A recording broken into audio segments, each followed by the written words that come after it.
Ako si Nympha Atienza at sa kasalukuyan, isa akong program officer sa isang trade union support solidarity organization. Nagsimula ako sa pag-uunyon nung college. Kaming dalawa ay pares na mga student leaders. So doon nag-start yung involvement namin sa trade union work. Yun, magandang araw. Ako si Nico Forteza. Mas kilala ako sa Kilusan bilang Nico. Isa akong organizer. At ako ay nagtatrabaho ngayon sa isang Global Union Federation sa transport sector. At ako ay nag-organize ng mga manggagawa sa aviation industry, lalo yung mga contractual workers natin. Dati kasi, ako yung typical na lalaki na, alam mo, macho mag-isip. Lagi kong sinasabi na bakit ko kailangan gawin yun. Pero noong 2018, meron akong inattendan na training sa tinatawag na gender sensitivity training. Doon ko nasimulang ma-develop. Dahil sa training na yon, mas na liwanagan ako na wala palang dapat dibisyon ng trabaho.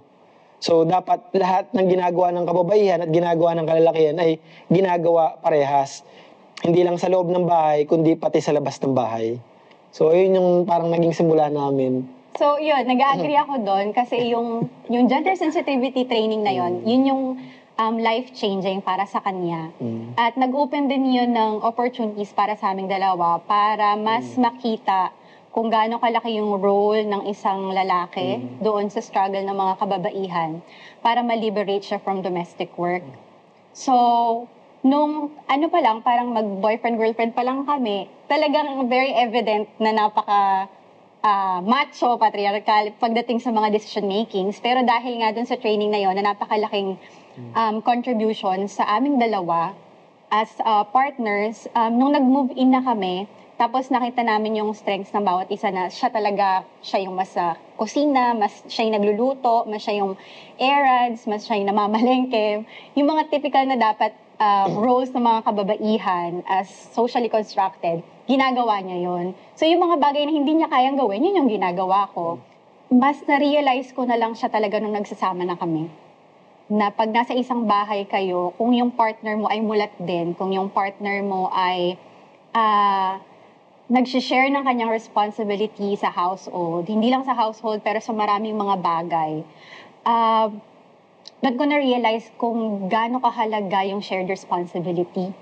Kasi mas gumagaan talaga yung trabaho ng mga kababaihan, mas napapaunlad niya yung sarili niya, nagiging mas productive siya kasi hindi lahat ng trabaho nasa kanya.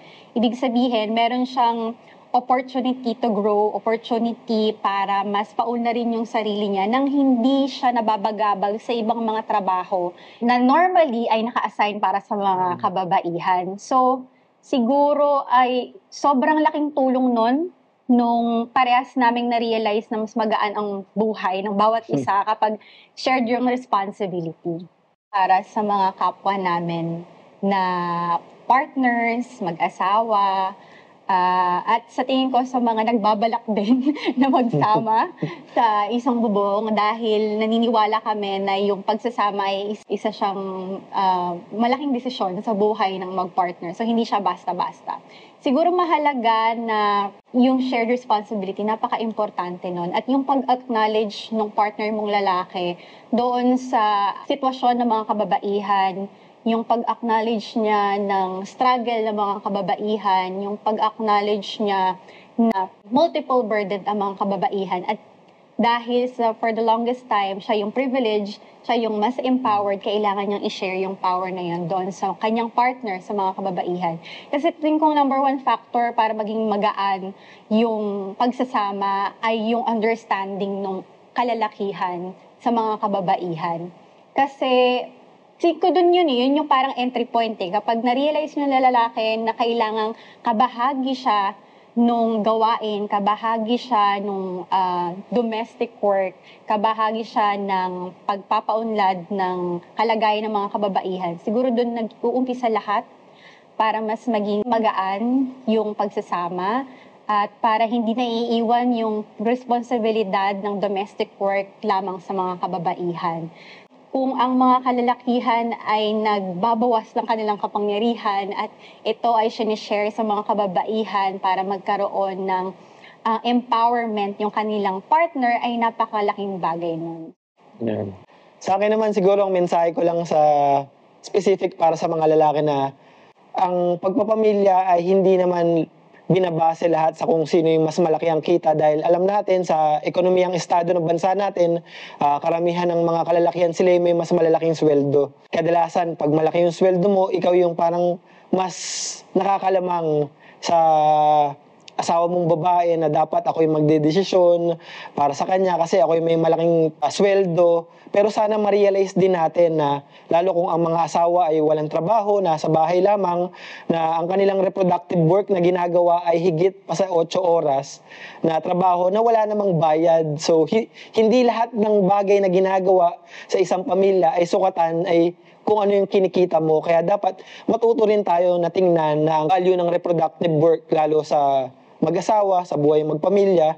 At isang magandang advice lang na bilang lalaki, hindi lang tayo puro inom, puro basketball, puro kalokohan, puro pakikipagbarkada. Walang masama bilang lalaki na maghugas ng plato, mag-alaga ng bata, maglinis ng bahay, maghugas ng plato.